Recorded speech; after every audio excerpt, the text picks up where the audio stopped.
వాళ్ళేదో అవ్వాలని, వాళ్ళేదో చేయాలని పిల్లల్ని దూరంగా పెడతాము. పెళ్ళైన కొత్తలో ఫస్ట్ ఆఫ్ ఆల్ వాళ్ళిద్దరూ అడ్జస్ట్ అవ్వడానికే చాలా టైం పడుతుంది. దానికి పోయి వాళ్ళకి మనం ఫ్యామిలీ రెస్పాన్సిబిలిటీస్ ఇచ్చామనుకోండి, ఫినాన్షియల్ ఇండిపెండెన్స్ కావాలి, family responsibility, not a joke. వేరుగా ఉండడం అంటే మార్నింగ్ టు ఈవినింగ్ వాళ్ళు హ్యాండిల్ చేయాలి. So it's not a joke. And వాళ్ళు అడ్జస్ట్ అవుతారా, లేకపోతే ఈ ప్రాబ్లమ్స్ అన్ని సాల్వ్ ఎందుకు అంత ప్రెషర్ ఎందుకు పెట్టాలి? అవును, ఎందుకు పెట్టాలి? ఉంటాయి, వాళ్ళు కూడా తెలుసుకుంటారు, వాళ్ళు కూడా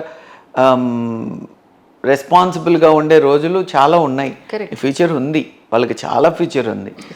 సో బేసిక్గా అది టార్చర్, అదైతే నేను చేయ.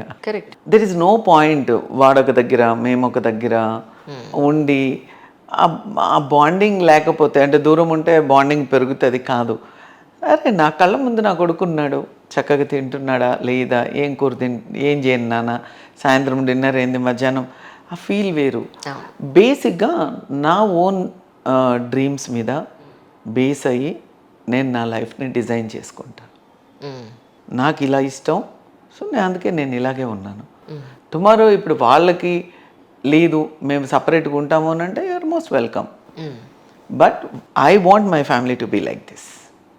నాకు ఇష్టం నా ఫ్యామిలీ ఇలా ఉండడం. కానీ డబ్బు ఉండడం లేకపోవడం అనేది మనం పక్కన పెడితే, ఎంత ఉన్న వాళ్ళకైనా ఎంత లేని వాళ్ళకైనా సరే పైన ఉండి ఒక అమ్మ, ఒక అత్తగారు, ఒక తండ్రి, మామగారు వీళ్ళుండి ఓకే వీళ్ళు టైంకి వచ్చారా, వీళ్ళు టైంకి తిన్నారా, వీళ్ళ హెల్త్ అండ్ వెల్త్ ఎలా ఉంది, పని వాళ్ళు కరెక్ట్గా పనిచేస్తున్నారా లేదా, what is going on near and dear, అసలు పైన ఉండి ఒక గొడుగులాగా అన్నీ చక్కబెట్టే ఒక వ్యవస్థ, కుటుంబ వ్యవస్థ, పెద్దరికం అనేది మీలాంటి వ్యక్తి తీసుకోకపోతే ఎంత డబ్బున్నా ఎంత డబ్బు లేకపోయినా అది చాలా స్ట్రగుల్డ్ లైఫ్ అంటాను నేను. What you say about it? అంటే చాలా ఉంటుంది ఫ్యామిలీ అన్నాక.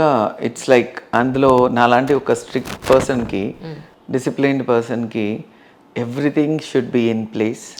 నేను అన్నిటికీ నా ఇంట్లో వంట దగ్గర నుంచి 1 వీక్ వరకు ఈవెన్ ఏమేం కర్రీస్ చేయాలి, వంట ఏం చేయాలి కూడా టైం టేబుల్ ఉంటుంది. Perfect. Everything is we have SOPs. ప్రతి ఒక్కటి ఎస్ఓపి రాసేస్తాను.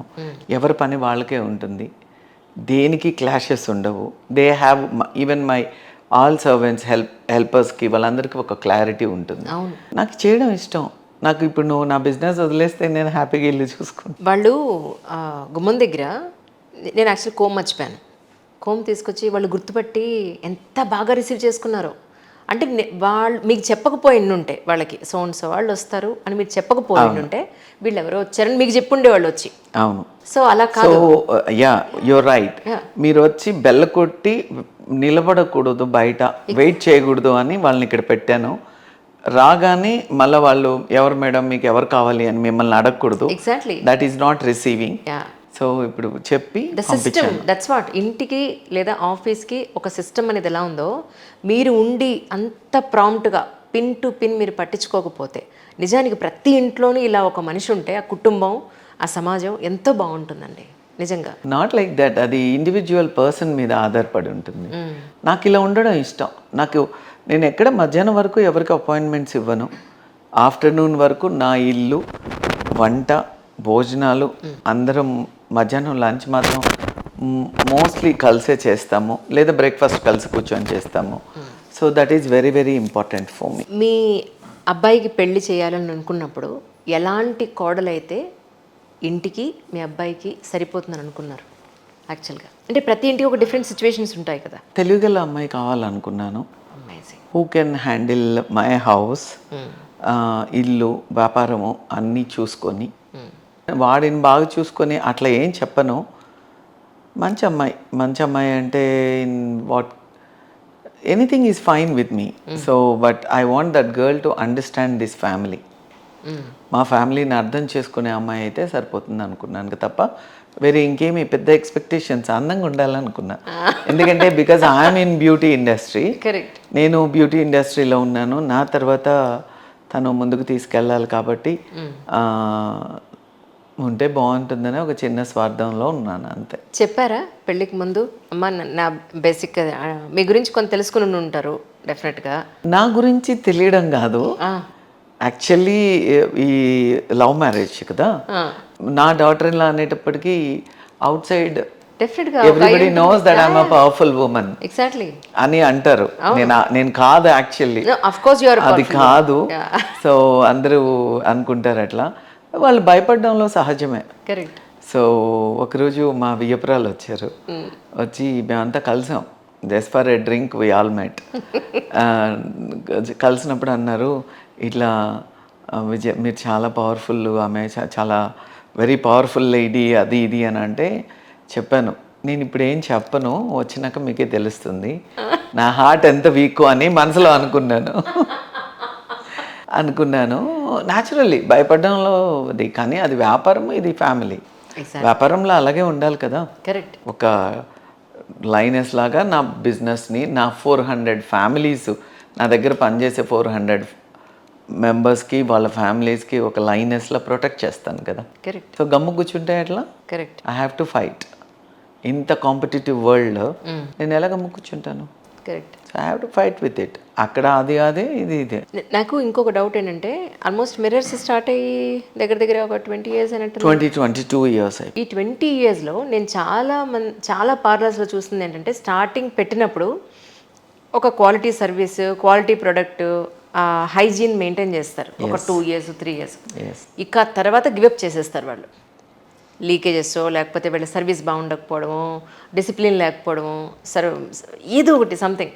కానీ ఇక్కడ ఒక్కటే, ఇది ఈ బ్రాంచే కాదు, బంజారాహిల్స్లో ఉన్న బ్రాంచ్ కానీ ఎక్కడున్న సర్వీస్ పాయింట్ ఆఫ్ వ్యూలో, వచ్చిన కస్టమర్కి రెస్పెక్ట్ పాయింట్ ఆఫ్ వ్యూలో, ఒబేనెస్ పాయింట్ ఆఫ్ వ్యూలో ఎక్కడ కించిత్తు తేడా లేకుండా ఎలా మెయింటైన్ చేస్తున్నారు? It's very tough actually to maintain like that. ఈ బిజినెస్ కన్నా సక్సెస్, ఆ లెగసీ అలా ఉండాలి అని అంటే కన్సిస్టెన్సీ ఈజ్ వెరీ ఇంపార్టెంట్. చాలా కన్సిస్టెన్సీ లేని ఏ వ్యాపారం కూడా ముందుకెళ్ళదు.